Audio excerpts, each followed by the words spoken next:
그러면은 간략하게 S&P가 갖고 있는 이제 솔루션은 세 가지 형태를 좀 설명을 드리려고 하는데, 뭐 일반적으로 모바일 솔루션이다 그러면은 세 가지 형태를 얘기합니다. 제일 흔하게 여러분들 알고 계시겠지만, 현재 이제 기업들이 고민하고 있는 것 중에 가장 크게 작용하는 것들이, 자 그러면 우리 인플로이들의 그 스마트폰을 어떻게 관리해야 할까? 제일 큰 고민은 그겁니다. CIO들하고 미팅을 하면 제일 크게 고민하는 게, 과연 모바일폰을 회사가 지정을 해서 고객들한테 나눠줘야 되느냐, 아니면은 인플루언서가 갖고 있는 모바일폰을 회사에서 일을 할 때 회사의 어떤 그 관리 포인트로 쓰고 관리할 수 있는 체계를 만들어 놓을 것이냐, 이런 걸 가장 크게 고민하는데, 요즘 추세는 대부분 BYOD라고 해서 Bring Your Own Device 형태로 지원을 합니다. 그 얘기는 뭐냐면, 내가 회사 바깥에서 나가면 개인용으로 내 스마트폰 쓰고요, 내가 회사에서 일하는 동안은 회사가 얘기하는 그 정책 기준 내에서 사용할 수 있게 하는, 그래서 이 솔루션이 MDM이라고 하는 솔루션이죠. 모바일 디바이스 매니지먼트라고 해서 회사가 배포하는 애플리케이션도 관리를 하고요, 그 다음에 보안 유지도 하고, 또 이 회사의 기밀한 그 컨피덴셜한 데이터들이 핸드폰에 있는데 인플루언서들이 잊어버렸을 때 그때 초기화를 한다든지 그런 데이터 보안을 유지하는 그런 솔루션을 들어가는 MDM이라고 하는 솔루션이 있습니다. 그래서 저희는 아파이아라고 하는 제품의 이름을 가지고 있고요. 그 다음에 이제 그 MDM 영역 말고, 이제 과거에, 지금도 마찬가지입니다. 대부분의 지금 모바일 플레이어, 우리나라의 플레이어들, 글로벌하게 있는 플레이어들은 고객이 필요로 할 때 그때그때 가서 모바일 앱을 만듭니다. B2B의 모바일 앱의 특성은 뭐냐면, 그냥 우리 B2C처럼 데이터에 디펜던시 없이 그냥 애플리케이션 다운받아 쓰는 게 아니라, 모바일 애플리케이션을 만들게 되면은 백엔드에 있는 데이터베이스하고도 연동을 해야 되고요, 그 다음에 뭐 애플리케이션하고도 연동을 해야 되고, 아주 다양한 연동 패스가 필요하죠. 근데 이제 그런 부분들을 예전에는 고객이 원할 때 가서 코딩하고 바로 개발해서 보여주는 이제 그런 형태의 비즈니스들을 기업들이 많이 했어요. 근데 그러다 보니까 문제가 뭐가 생겼냐면, 여러분들 뭐 제가 구체적인 데이터를 보여드리지는 않지만, 지금 현재 나와 있는, 통계적으로 나와 있는 모바일 디바이스의 OS의 변경이 6개월마다 일어나고 있어요. 6개월. 그러니까 OS의 디펜던시도 있고 디바이스의 디펜던시도 있어요. 그러니까 굉장히 힘들어하는 거죠, 회사에서. 왜냐하면 어떤 특정 폰을 기준으로 해가지고 타겟팅을 해서 그 디바이스 기준으로 애플리케이션을 만들어서 백엔드 연동을 해야 하는데 6개월 뒤에 또 해야 되는 거예요. 그러니까 그런 일들이 없게 해야 된다는 거예요. 그래서 필요한 게 뭐냐면, 그러면 어떤 정형화되어 있는 플랫폼이 필요하겠구나 라고 해서 그 영역이 생긴 게, 이제 여러분들 뭐 엔터프라이즈 사이드는 MIB라고 표현합니다. 모바일 엔터프라이즈 애플리케이션 플랫폼이라고 얘기하는 부분이고요. 그 다음에 또 MIB라는 부분이 있고 MCAP라는 부분, 그거는 이제 그 컨슈머 부분들한테 배급하는 그런 플랫폼의 또 용어가 있죠. 그래서 이제 S&P가 갖고 있는 그 플랫폼은 그 MIB과 MCAP를 다 지원하는 형태의 플랫폼을 가지고 있어요. 보시는 것처럼 그 SUV라고 하는 그런 플랫폼을 가지고 있고, S&P의 강점은 과거에 뭐 퓨처폰 시절에도 그랬고요, 그 이후에도 글로벌하게 굉장히 아까 보시는 것처럼 매직 쿼드런트에 있는 것처럼 글로벌하게 검증받은 솔루션입니다. 그래서 일반적으로 기업이 하이브리드 앱이 됐든 아니면 네이티브 앱이 됐든 아니면 뭐 다양한 형태의 두 가지를 혼용하는 형태든 고객이 원하는 형태의 플랫폼을 제공합니다. 이 플랫폼을 쓰므로 해서 유저들은 6개월마다 바뀌는 OS의 변경, 스마트폰의 디바이스의 변경들을 신경 안 쓰고 이 플랫폼 내에서 애플리케이션을 만들면 계속해서 쓸 수 있고, 모든 디바이스, 다양한 OS에 있는 디바이스를 지원할 수 있는 체계를 갖추게 되는 거죠. 그리고 이제 마지막으로 계속 강조해드리고 있는 S&P 스토어라는 부분입니다. 그래서 애플리케이션을 만들게 되면 그런 애플리케이션들을 B2C 아이튠스처럼 B2B에서도 이 애플리케이션 만든 거를 셀프에 올리고, 글로벌한 S&P 인스톨 베이스 고객뿐만이 아니라 화이트 마켓에 있는 고객들한테 그 애플리케이션을 팔게 되는 거죠. 그래서 그 애플리케이션을 팔면 그 애플리케이션을 만든 고객들 아니면 파트너들한테 수익 분배를 하는데, 저희는 85%는 애플리케이션을 만든 그 파트너분이나 개발자들한테 드리고 15%는 S&P가 갖는 구조로 되어 있습니다. 좀 자세한 얘기 뒤에 있을 건데, 그래서 이렇게 세 가지 형태의 저희 비즈니스 솔루션 모델이 클로즈로프로 돌아가고 있고요. 이런 내용들이 지금 많은 기업들에 제안을 하고 있고 지금 현재 레퍼런스를 보유하고 있습니다.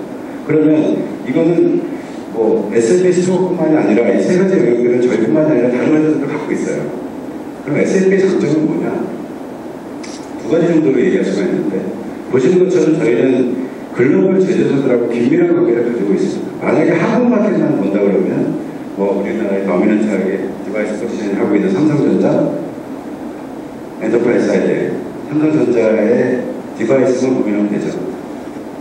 근데 아시다시피 모바일 앱 시장은 한국만 볼 수 있는 시장 아니죠. 글로벌하게 많이 시장이고 글로벌 어떤 그 디바이스 매니팩처러들 거기가 그 회사들하고 유대관계가 굉장히 긴밀해야 되는데 이미 SAP는 그 글로벌 제조회사들하고 긴밀한 관계를 가지고 있습니다. 삼성전자를 포함해서 긴밀한 관계를 유지하고 있고요. 심지어 삼성전자의 디바이스 같은 경우에는 모바일 디바이스 생산이 되면 저희 SAP 본사의 모바일 앱으로 그 OS의 바이너를 넘깁니다. 그래서 그걸 저희가 엔터프라이즈 사용할 수 있는지 어떤 보안성 체크를 해가지고 넘겨주는 형태의 지금 프로세스가 정의가 돼 있어요. 그래서 지금 삼성전자 모바일 디바이스, 뭐 갤럭시 장비라든지 탭이라든지 이런 장비들은 처음에 생겨서 OS가 새로 생기면 저희 쪽 모바일 앱에서 호환성 검토, 보안성 검토 해가지고 다시 삼성전자에 넘겨주는 이런 체계를 가지고 있고요. 나머지 블랙베리라든지 아니면 아이고 애플이라든지 홈페이지 보시면 아시겠지만 엔터프라이즈 파트너로서 SAP가 활동을 하고 있습니다. 세 가지 영역에서 제일 크게 하고 있고요. 그리고 이제 두 번째 강점은 뭐가 있냐면 모바일 애플리케이션 통해 가지고 SAP만 그냥 돈 벌어서 잘 먹고 잘 살겠다 이제 이런 부분이 아니라 같이 파트너 에코시스템을 통해 가지고 윈윈 전략을 가져갈 수 있는 거죠. 국내 시장뿐만이 아니라 글로벌 시장에 어떤 고유한 아이디어를 가지고 엔터프라이즈 앱을 만들면 혹은 기존에 사업하고 계셨던 엔터프라이즈 앱을 SAP 기반으로 전환해서 만들어 놓으시면 그 앱을 통해서 글로벌하게 판매할 수 있도록 그렇게 만들겠다는 전략, 이 세 가지를 가지고 있고요. 이거에 더불어서 좀 말씀드리고 싶은 부분은 비즈니스 모델, 비즈니스 솔루션 형태의 세 가지 형태의 크로스 오버가 있고 비즈니스 패턴 형태도 있습니다. 예를 들면 어떤 거가 있냐면 뭐 여러분들 아시겠지만 국내 통신업체들 굉장히 많이 뭐 클라우드 서비스도 하고 이제 소위 호스팅 서비스라고 하죠. 이제 프라이빗 클라우드죠. 그런 서비스도 많이 하는데 저희는 저희 모바일 솔루션도 프라이빗 호스팅 서비스, 프라이빗 클라우드 서비스 할 수 있도록 갖고 있는 모델도 가지고 있어요. 그래서 지금 현재도 통신사나 아니면 SI 회사들하고 협력을 하고 있습니다.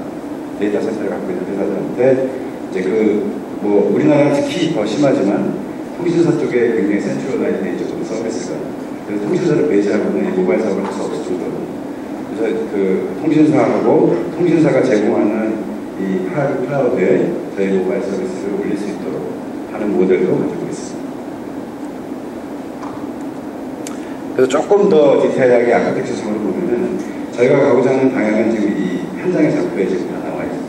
이런 것처럼 애플리케이션도 우리 엔터프라이즈 애플리케이션도 굉장히 다양한 종류의 애플리케이션이 있는데 기본적으로 이 프로덕티비티 앱이라고 하는 그냥 심플하게 회사에 쓸 수 있는 것들 뭐 타임시트라든지 아니면 뭐 출장생활을 한다든지 아니면 워플러상에 아주 간단한 것들을 쓰는 경우도 있고요.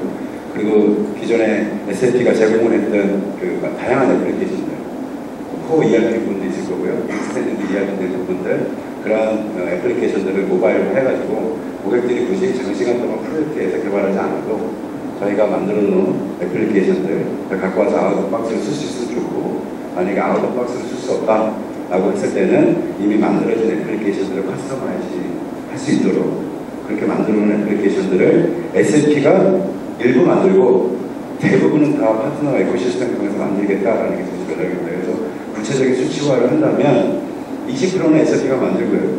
80%는 저희 파트너, 글로벌 파트너 에코시스템을 통해서 만들겠다. 라고 지금 계획을 하고 있습니다. 그래서 보시는 것처럼 뭐 다양한 영역에서 애플리케이션들이 현재 만들어지고 있고요.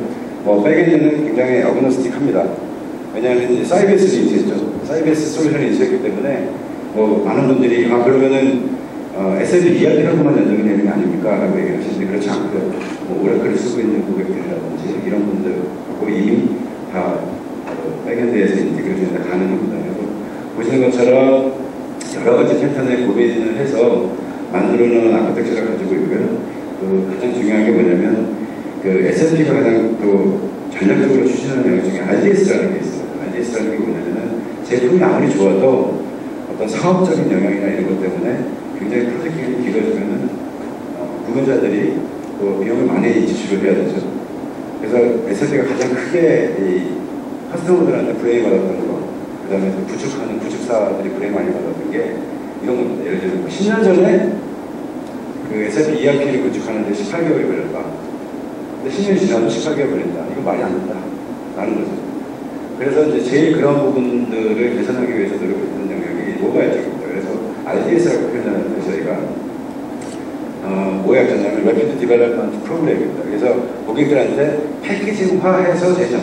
예를 들면 저희 모바일 애플리케이션, CRM용 모바일 애플리케이션을 고객들이 사용한다 그러면 저희가 이러이러한 내용을 통해 가지고 저희가 이렇게 구축하겠습니다. 근데 구축 기간은 8주 내로 하겠습니다. 라고 해서 패키지되어 있는 프라이스, 프로세스, 그다음에 프로젝트 산출물까지 다 패키지로 제시를 합니다.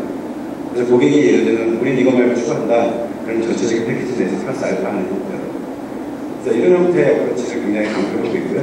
전반적으로 모바일도 지금 적용하고 있고 파트너 에코시스템도 파트너들이 갖고 있는 애플리케이션을 저희 쪽하고 협력을 해서 RDS로 만들어내는 이런 관련들이 진행되고 있습니다.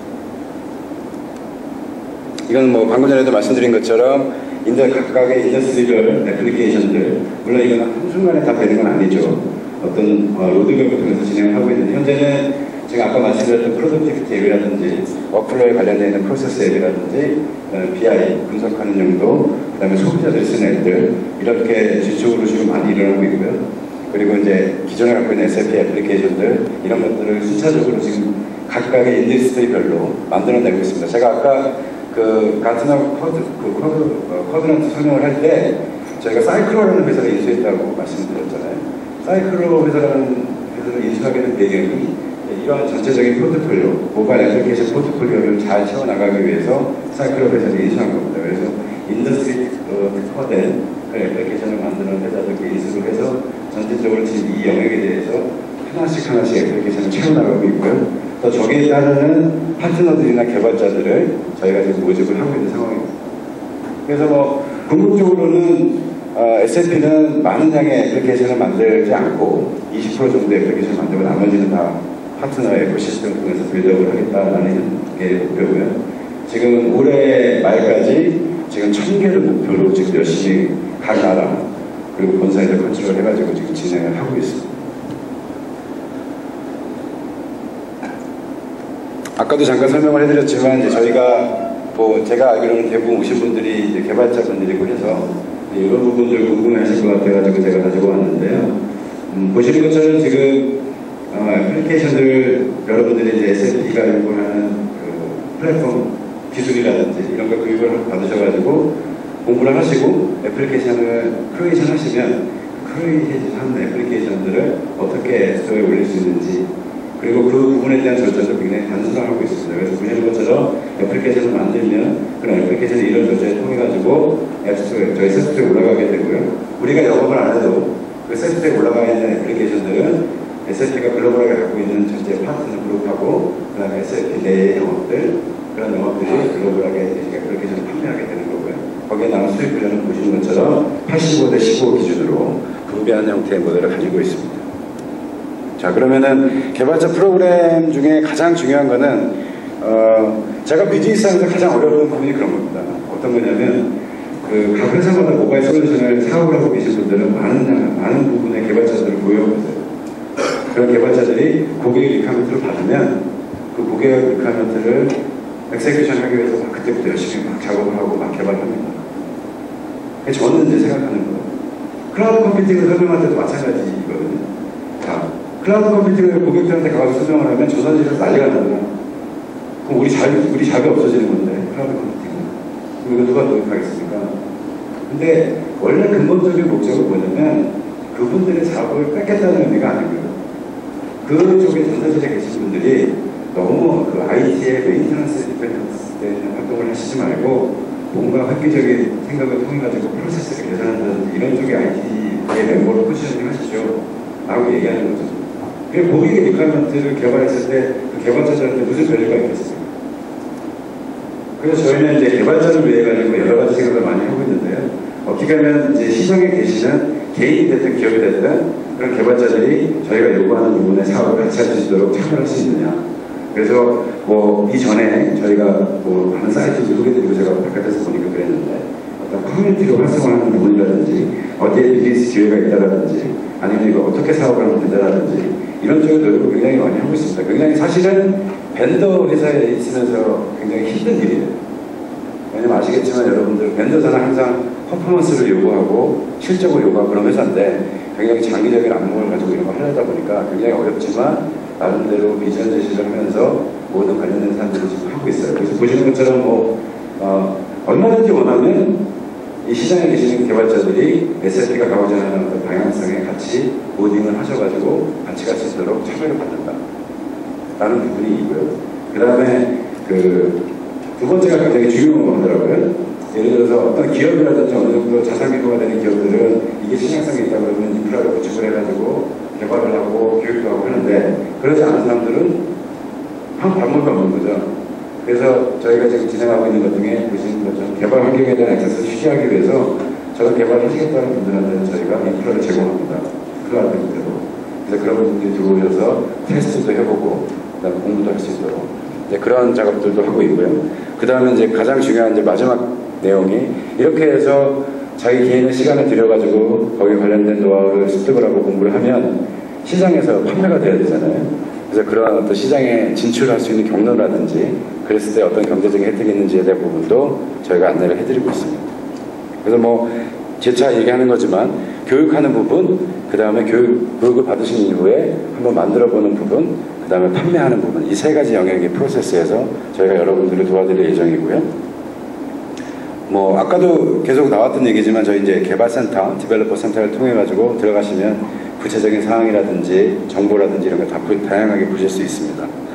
앱스토어 아까 뭐 똑같은 그림이니까 설명 많이 하고 있으니까 넘어가겠습니다. 그래서 앱을 만드는 방식은 이제 두 가지가 있어요. 아까도 제가 말씀드렸지만 커스텀 디벨롭먼트 하는 방식이 있고 이제 플랫폼을 통해서 만드는 방식이 있는데 아직까지 이게 이해가 되실지 모르겠는데 커스텀 디벨롭먼트는 사실 생산성이 좀 떨어지죠.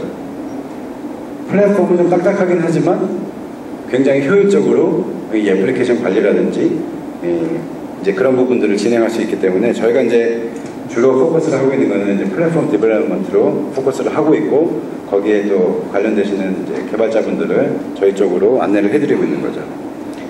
그래서 뭐 국내 파트너사 모바일 사업 현황을 잠깐 말씀드리면 지금 현재 진행 중인 상황이기 때문에 뭐 전체적인 걸 다 말씀드리기는 어렵지만 저희가 관련되어 있는 많은 파트너사들이 저희한테 와가지고 본인들이 갖고 있던 애플리케이션들을 SLP 기반으로 전환시키는 이런 작업들을 하고 있습니다. 뭐 보시는 것처럼 웅진코이라든지 웅진홀딜스, 그다음에 JBT라고 하는 회사, BA라고 하는 이런 회사들 지금 전체적으로 늘어나고 있습니다만은 각 회사들이 보유하고 있는 애플리케이션들을 저희 SLP 기반으로 전환하면서 SLP 스토어에 올리려고 하는 작업들이 계속적으로 지금 일어나고 있습니다. 뭐 아까도 말씀드렸던 내용이긴 합니다만은 지금 생태계를 바꾸는 것이 가장 중요하다. 이제 이런 부분들이 뭐냐면은 지금 모바일 사업을 하시는 분들이 굉장히 어렵습니다. 뭐 그중에 저도 마찬가지고요. 그런데 그 문제가 우리나라에서 되게 어려웠던 문제가 모바일 사업 하시는 분들이 너무 많으세요. 가산동에 가도 거기에 있는 그 기업체들 많은 회사들이 모바일 사업을 하고 계시고 또 우리 통신 회사들, 그 다음에 우리 SI 회사들 아주 많이 계십니다. 근데 그렇게 많다 보니까 뭐가 문제가 있냐면 가격 경쟁을 하다 보니까 가격이 뒤떨어지는 거죠. 그러니까 기업은 적은 돈으로 양질의 프로젝트를 하면 되니까 기업에서는 모바일 프로젝트에 대해서 예산 편성을 많이 안 하게 되는 악순환이 일어나는 거죠. 근데 이제 그런 부분들의 생태계를 좀 바꾸려면은 저희들이 뭔가 포지셔닝 할 수 있는 기존에 뭔가 고객들한테 포지셔닝이 돼 있는 그런 회사를 통해서 애플리케이션, 내가 만든 애플리케이션이 정상적인 가격을 받고 판매할 수 있도록 하는 체계가 필요하다고 보는 거예요. 그래서 이제 생태계를 바꾸기 위해서 많은 노력들을 하고 있는데요. 그 중에서 이제 지금 파트너들 앱을 저희 쪽으로 전환하는 일들도 하고 있고요. 쉽게 말해서 공동 판매를 하는 거죠. 예를 들면 파트너가 갖고 있는 애플리케이션도 SF에서 팔 수 있고 SF가 만든 거는 또 파트너를 통해서 또 고객들한테 판매를 하고 이런 생태계를 좀 바꾸는 작업을 SF 스토어를 통해 가지고 지금 하고 있는 거죠. 그리고 이제 중요한 게 아까 말씀드렸던 샌드박스처럼 여러분들이 원할 때 들어와서 개발도 해보고 테스트해볼 수 있는 샌드박스 형태의 인프라를 제공하는 부분도 있고요. 그리고 제일 중요한 거지만 이제 이 적응학들을 위해서 교육을 저희가 많이 시켜야 되기 때문에 이 교육 프로그램도 다양하게 지금 만들고 있습니다. 자세한 얘기 좀 뒤에 나오는데, 그리고 마지막으로 이제 이런 교육을 빨리 할 수 있도록 지금 대학교하고 유관기관을 통해가지고 이 교육 프로그램을 엑세큐션 하고 있습니다. 뭐 대표적인 게 보시면 아시겠지만 이 창작센터라고 하는 곳이 있는데요. 글로벌하게 굉장히 활성화되어 있는 조직이고요. 혹시 거기서 오신 분들도 계실 것 같은데 많이 알려져 있는 것 같지만 상대적으로 많이 알려지지도 않는 곳입니다. 그래서 우리나라 노동부라든지 아니면 우리나라 정부기관에서 많은 투자를 해가지고 그 젊은 층들, 그 다음에 개발자들을 교육을 시켜서 그 인력들을 사회에 진출하게 하는 이런 아주 좋은 그 의도도 가지고 있고요. 그래서 그쪽이랑 같이 연합을 해서 저희 SIP 솔루션에 대한 교육도 계속해서 지금 진행을 하고 있는 상황이고요. 그래서 다양한 애플리케이션이 나오고 있습니다. 물론 이게 사회적으로 판매가 되고 하는 게 이제 의미가 있긴 하지만 다양한 애플리케이션들이 지금 나오고 있고요. 보시는 것처럼 이제 기본 과정이라든지 전문 과정들이 많이 개설이 되어 있고요. 향후에 더 지역적인 안매를 통해 가지고 더 많은 지역에서도 교육받을 수 있는 기회를 드릴 예정입니다. 뭐 아까도 보셨을지 모르겠는데 이 마이크로 사이트 같은 경우도 마찬가지인데 이 사이트에 들어오시게 되면은 자 그러면 뭐 설명을 들었는데 장유신 상무라고 하는 사람한테 설명을 들었는데 내가 이거 해가지고 내가 인생을 투자하는 거지 않습니까? 그죠? 인생을 투자해서 내가 여기서 얼마큼의 이득을 볼 거고 내 커리어에 얼마큼 도움될 것인가 이런 내용들을 채워나가고 있고요. 들어오시게 되면은 아주 실질적으로 여러분들이 내가 앱을 만들어서 글로벌하게 SAP가 갖고 있는 20만 개의 레퍼런스 중에 1%에 대한 뭐 혹은 0.1%에 대한 회사한테 내가 이걸 판매를 했을 때 내가 얼마큼의 소득을 얻을 수 있을까라는 거에 대한 시뮬레이션도 다 할 수 있게끔 해놨습니다. 그래서 여러분들이 한번 기회 되실 때 한번 들어가서 보시고요. 계속 업데이트 할 거고요. 그래서 보시면은 여러분들이 내가 이 앱을 엔터프라이즈 앱을 개발했을 때 과연 0.99분짜리 팔아서 얼마큼 들어오듯이 내가 이걸 얼마큼 매출할 수 있을까? 이제 이런 부분들 여러분들이 가능하시면서 웰 프로포션을 스스로 하실 수 있을 것 같아요. 그리고 뭐 여러 가지 형태들이 있지만 마케팅적으로 가장 중요한 게 이제 지금 보시는 것처럼 이 다양한 매체를 통해 가지고 지금 저희가 갖고 있는 비즈니스적인 전략적인 로드맵 그리고 생태계를 바꾸려고 하는 로드맵을 계속 전파를 하고 있습니다. 뭐 페이스북 마찬가지고요. 5월달에 페이스북 개회할 때도 회사 내부에서 이제 미팅을 통해 가지고 페이스북에 있는 그 내용을 어떻게 바꾸자 이런 얘기를 많이 했는데 저도 시간 날 때마다 페이스북에 들어가서 지금 저희가 하고 있는 일에 대한 설명도 드리고요. 어떤 분들이 저한테 문의를 하시는 거에 대한 답변도 하고 있어요. 그래서 궁금하시죠? 뭐 아시겠지만 뭐 요즘 우리 다 마찬가지지만 SNS 통해서 궁금하신 거 다 알려주셔도 저희가 다 게더링 받을 수 있고요. 거기에 대한 답변도 바로바로 할 수 있도록 하겠습니다.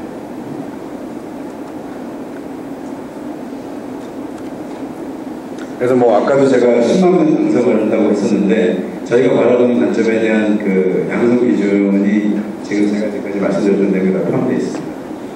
제가 3월달에 저희 글로벌 모바일 랩 본사를 갔었어요. 거기 가면은 이제 저희 그 모바일 랩이 있고요.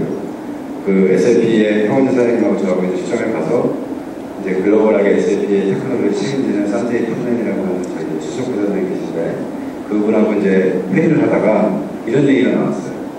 자, 아까 저희가 설명을 드렸던 저희 솔루션 중에 MDN 영역이라든지 SAP 플랫폼 영역이라는 것은 비즈니스가 굉장히 어렵습니다. 고객들한테 가서 설명을 하면 고객들이 그게 왜 있어야 되는지 별로 감흥이 없어요.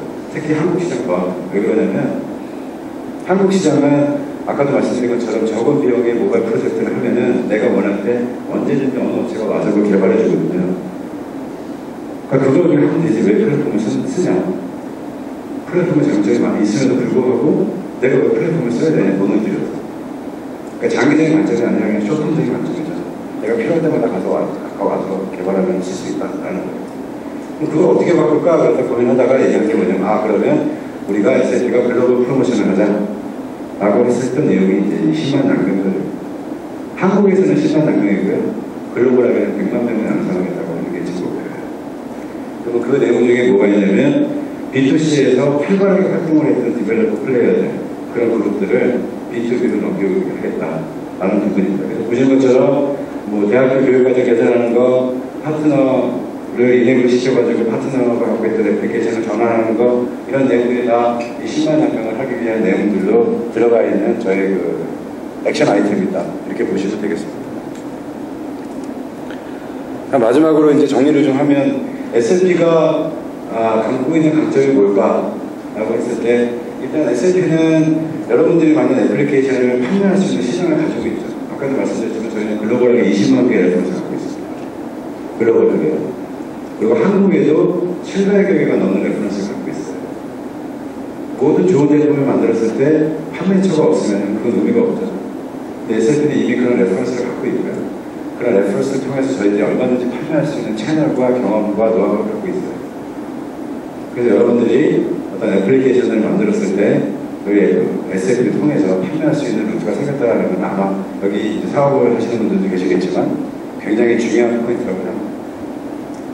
그런 부분에 대한 장점을 가지고 있고요. 또 하나는 아시는 것처럼 OS에 관련해서 뭐 다른 소리들도 비슷하겠지만 OS에 관련한 디펜던시가 SLP와 같은 글로벌 회사가 팔아보는 게 저는 맞다고 봅니다.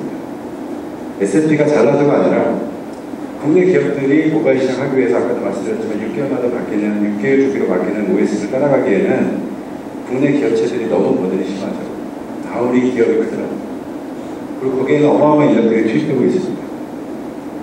근데 그걸 과연 국내에 있는 기업체들을 한국 시장만 바라보고 하는 게 의미가 있을 것 같지 않습니다. 제가 볼 때는. 그래서 이런 부분들은 SLP에 맡기고 SLP랑 비즈니스를 통해가지고 좀 더 큰 가치를 창출하는 게 우리의 현명한 판단이 아닐까 저는 이렇게 생각합니다. 그리고 마지막으로 보신 것처럼 글로벌 제조사들하고 아주 강한 이 파트너십을 통해가지고 새로운 OS나 새로운 디바이스가 나올 때마다 항상 SLP가 먼저 준비를 할 수 있도록 하는 그런 체계를 갖고 있고요. 계속해서 강조를 하고 있습니다만은 마지막으로 여러분들이 만든 애플리케이션이 어떻게 잘 팔릴 것인가 라는 부분은 마지막으로 굉장히 중요한 저희 SLP 스토어를 통해서 판매하시는 걸 보실 수 있을 거예요. 제가 부탁드리고 싶은 건 뭐냐면 오늘 제 설명을 들으시고 집에 가셔서 한번 SLP 스토어에 접속을 해보신 다음에 그 다음에 한 달 뒤에 한번 다시 접속을 해보십시오. 그러면 애플리케이션이 얼마나 늘어나 있는지. 물론 B2B에서 매일매일 흘러나오는 애플리케이션들 속도보다는 늦습니다. 하지만 엔터프라이즈 시장에서 이 애플리케이션 얼마만큼 빨리빨리 만들어내고 있는지를 여러분들 확인하실 수 있을 거예요.